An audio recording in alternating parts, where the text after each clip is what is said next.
Ya kita jadi berpikir seperti itu teman-teman ya. Karena kok cerita ini seperti di karang-karang alur ceritanya teman-teman ya. Agar tujuannya bagaimanapun kondisi Habib ini, mau doyan maksiat kayak mau doyan zina kayak misalkan, doyan togel kayak misalkan teman-teman, asalkan dia zuriyah Nabi, anak cucu Nabi, maka wajib untuk dimuliakan. Bahkan bila perlu kalian serahkan harta kalian.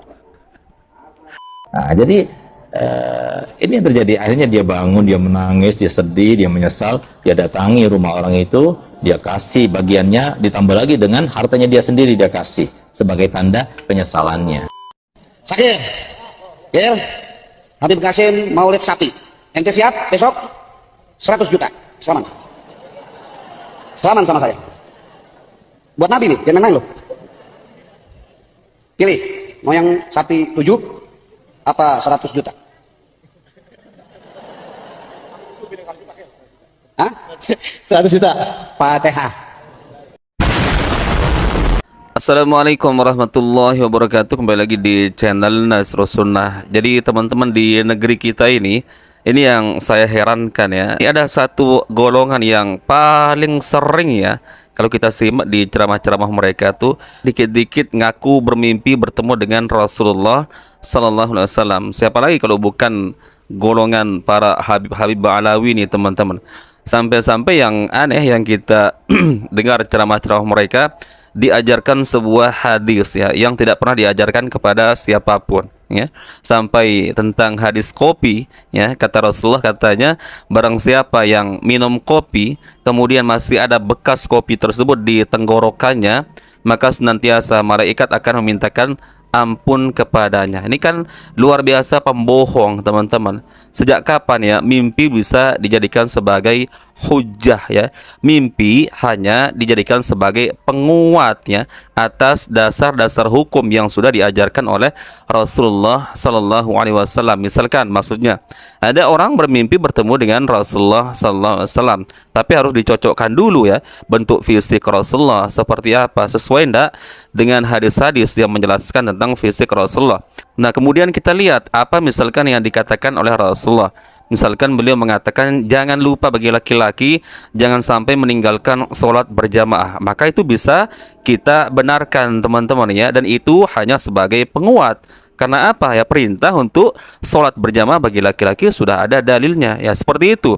Nah anehnya dari kalangan Habib-Habib ini teman-teman, banyak mimpi-mimpi mereka yang keluar dari dasar hukum Islam yang sudah tetap teman-teman ya. Contoh ya seperti tadi hadis tentang kopi yang katanya Rasulullah tidak pernah mengajarkan kepada orang lain, tapi diajarkan kepada Habib-Habib ini, kan jelas bohong teman-teman. Nah ini juga kisahnya menarik teman-teman yang diceritakan oleh Habib ini. Jadi di Jeddah sana teman-teman ada satu lembaga, yang mana lembaga tersebut ya khusus mungkin maksudnya ini memberikan santunan bagi yang nasabnya mungkin tercatat tersambung kepada Rasulullah setiap tahunnya ya, kalau nggak salah 900 real. Nah jadi ada seorang yang datang ya, kemudian membawa buku catatan nasabnya teman-teman. Akan tetapi oleh pengurus di Jeddah ini, ternyata orang tersebut ya diketahui suka bermaksiat ya, suka minum minuman teman-teman ya, kemudian suka bermaksiat yang lain lah. Akhirnya orang tersebut nggak diberikan karena pengurus ya merasa khawatir jangan-jangan nanti uangnya digunakan untuk bermaksiat ya. Lalu singkatnya teman-teman, pada malam hari si pengurus yang tidak memberikan jatah bagi orang yang terdaftar nasabnya tersebut katanya bermimpi ya, bermimpi bertemu dengan Rasulullah Sallallahu Alaihi Wasallam. Lalu Rasulullah mengatakan di dalam mimpi tersebut, kenapa kau tidak memberikan jatah atau harta tersebut kepada anak cucuku, kata Rasulullah. Maka si pengurus tersebut katanya mengatakan, kalau aku berikan wahai Rasulullah, aku khawatir nanti dia menggunakannya ya untuk bermaksiat harta tersebut. Maka katanya Rasulullah mengatakan di situ di dalam mimpi, sekarang begini, kalau seandainya kamu punya dua anak ya, yang satunya misalkan soleh, kemudian yang satunya suka bermaksiat ya, ketika kamu meninggal misalkan, apakah tetap nanti harta warisanmu itu akan engkau bagikan? Ini beda perkara teman-teman ya. Ini perkara faraid, itu ada hukumnya sendiri, wajib untuk diberikan, gak ada urusan anak bermaksiat atau tidak. Tapi bukan itu yang kita bahas teman-teman. Yang kita bahas di sini adalah sedikit-sedikit cerita dari Habib ini adalah mimpi dan mimpi berjumpa dengan Rasulullah Sallallahu Alaihi Wasallam. Baik, kita simak videonya. pernah suatu waktu ya terjadi di kota Madinah di zaman kita ya, di mana kita di Madinah itu waktu kita belajar Madinah itu setiap tahun kita mendapatkan santunan yang diambil daripada harta wakaf untuk para zuriat Nabi yang ada di Jeddah. Kalau salah waktu itu kita dapatnya 900 real sampai 1.200 real. Ya lumayan lah, sekitar 5 jutaan lah gitu per orang itu. Ada satu orang yang dia itu tidak baik ya, suka minum dan sebagainya. Dia datang kepada yang bersangkutan yang mengurusi harta itu, dikasih nasabnya, silsilahnya, tapi ditolaknya, nggak dikasihnya. Karena dia itu beranggapan kalau dia itu kasih, dia akan gunakan untuk bermaksiat. Maka dia tidak memberikannya. Subhanallah, begitu dia pulang, malam harinya dia bermimpi Nabi Muhammad SAW. Mimpi. Kemudian Nabi SAW berkata begini kepada pengurus tersebut, kenapa kau tidak berikan kepadanya? Ya Rasulullah, kalau aku berikan padanya, dia akan menggunakan untuk maksiat. Saya akan bertanya kepadamu, kata Nabi Muhammad.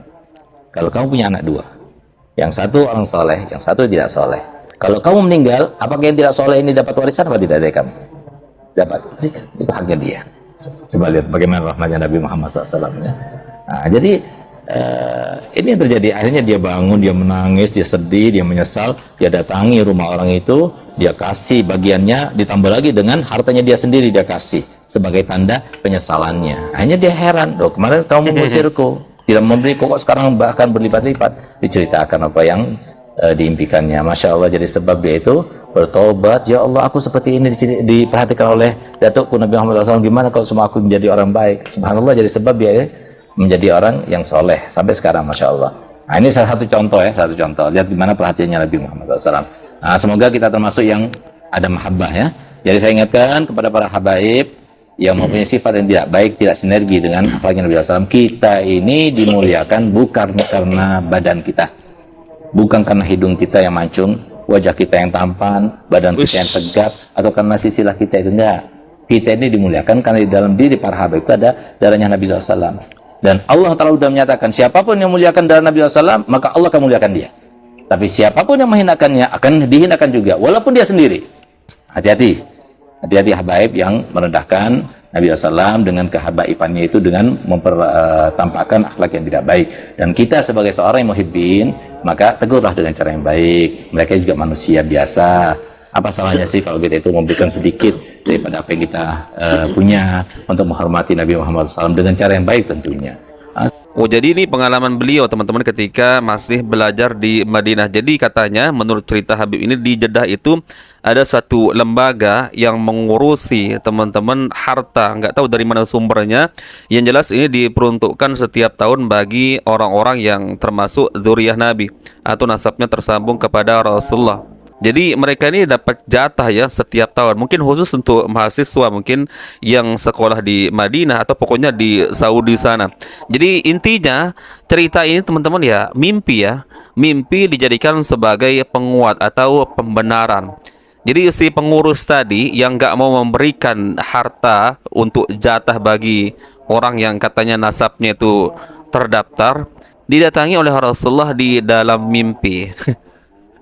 Subhanallah. Kemudian ujung-ujungnya ketika terbangun, orang tersebut menangis, bersedih dan menyesal katanya. Kemudian mendatangi orang yang tadinya tidak diberikan harta tersebut atau jatahnya, kemudian diberikan. Bahkan ditambahkan lagi dengan hartanya sendiri. Nah, ini kok ada bau-bau lain teman-teman ya. Jadi ceritanya ini si pengurus tersebut yang merasa menyesal karena didatangi oleh Rasulullah di dalam mimpi, ya bukan hanya diberikan harta jatahnya saja ya kepada orang tersebut, tapi ditambahkan dengan harta pribadinya. Kita jadi curiga teman-teman ya dengan cerita-cerita seperti ini. Tujuannya ya agar kalian mungkin yang sebagai muhibbin ya rela menggelontorkan harta kalian bagi Habib-Habib ini teman-teman ya. Ya kita jadi berpikir seperti itu teman-teman ya. Karena kok cerita ini kok jelas sekali seperti di karang-karang alur ceritanya teman-teman ya. Agar tujuannya bagaimanapun kondisi Habib ini, mau doyan maksiat kayak, mau doyan zina kayak misalkan, doyan togel kayak misalkan teman-teman, asalkan dia zuriyah Nabi, anak cucu Nabi, maka wajib untuk dimuliakan. Bahkan bila perlu kalian serahkan harta kalian. ceritanya ini kok seperti ya disusun-susun teman-teman ya, agar bagaimana caranya mereka itu tetap dimuliakan meskipun seperti apapun kondisi mereka. Makanya nggak heran kita temukan doktrin-doktrin dari mereka, kaki para habaib yang doyan maksiat, yang doyan misalkan judi, berzina, tetap lebih mulia dibandingkan dengan kepala para kiai. Ini kan kemudian satu Habib bodoh, Habib dungu, tetap lebih mulia dibandingkan 70 ulama yang alim. Nah inilah makanya teman-teman alasan saya kurang percaya dengan ceramah-ceramah mereka ya, apalagi hanya sekadar menceritakan mimpi. Terlalu banyak teman-teman ya Habib-Habib ini yang mengaku sedikit-dikit bermimpi dengan Rasulullah Sallallahu Alaihi Wasallam. Dari banyaknya kelompok ormas Islam di negeri kita ini teman, hanya satu golongan yang paling sering mengaku dirinya sedikit-dikit bertemu dengan Rasulullah dalam mimpi. Bahkan bukan hanya dalam mimpi, tapi mengaku sering berjumpa dengan Rasulullah dalam kondisi terjaga. Dan ini adalah sedusta-dustanya manusia.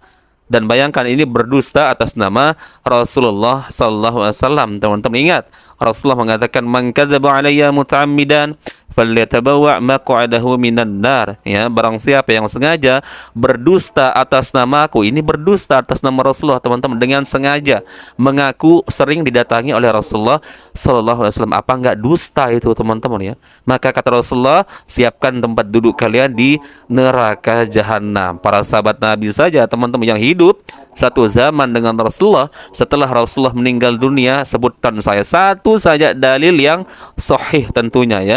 Apakah ada riwayat yang menyebutkan salah satu di antara sahabat pernah didatangi berjumpa dengan Rasulullah dalam kondisi terjaga? Bagaimana dengan istri-istri Rasulullah? Bagaimana dengan ya putri Rasulullah Fatimah yang disebutkan sangat bersedih ketika Rasulullah meninggal dunia?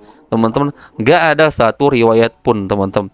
Lalu bagaimana dengan kondisi kita di zaman sekarang ini? Dikit-dikit ngaku mimpi ketemu Rasulullah, dikit-dikit ngaku berjumpa dengan Rasulullah dalam kondisi terjaga. Ya kalau mimpi mungkin bisa jadi, tapi tetap syaratnya tetap harus ketika ada orang mengaku bermimpi dengan Rasulullah, maka wajib disesuaikan. Kita tanya, bagaimana ciri-ciri fisik Rasulullah yang kamu lihat di dalam mimpimu? Kemudian disesuaikan dengan hadis-hadis yang menjelaskan tentang fisik Rasulullah Sallallahu Alaihi Wasallam. Lah kalau Rasulullah katanya yang dia lihat dalam mimpinya itu botak, kemudian nggak berjenggot, atau misalkan merokok teman-teman, maka yakinlah itu bukan Rasulullah, tapi iblis. Iblis yang mengaku-ngaku sebagai Rasulullah. Ya memang Rasulullah tidak bisa diserupai oleh iblis, tidak bisa ditiru oleh syaitan. Akan tetapi mereka bisa mengaku-ngaku sebagai Rasulullah. Catat ya, memang syaitan tidak bisa menyerupai Rasulullah di dalam mimpi, tapi syaitan bisa mengaku-ngaku sebagai Rasulullah di dalam mimpi. Buktinya teman-teman ya, di dunia nyata saja banyak yang mengaku menjadi nabi teman-teman ya, nabi setelah Rasulullah Sallallahu Alaihi Wasallam, dan itu dipercaya. Dan sudah berapa yang ditangkap polisi ya, terjerat hukum teman-teman. Lah apalagi syaitan ya yang luar biasa tipu dayanya teman-teman, apalagi hanya sekedar di dalam mimpi mengaku Rasulullah, maka gampang bagi para syaitan teman-teman. Jadi ingat itu kata kuncinya teman-teman. Sekali lagi, syaitan memang tidak bisa menyerupai Rasulullah di dalam mimpi, akan tetapi syaitan bisa mengaku-ngaku sebagai Rasulullah di dalam mimpi. Baik, mungkin itu teman-teman yang bisa kita sharing-sharing di video kali ini, semoga bermanfaat. Insyaallah kita bertemu lagi di video berikutnya. Barakallahu fikum. Assalamualaikum warahmatullahi wabarakatuh.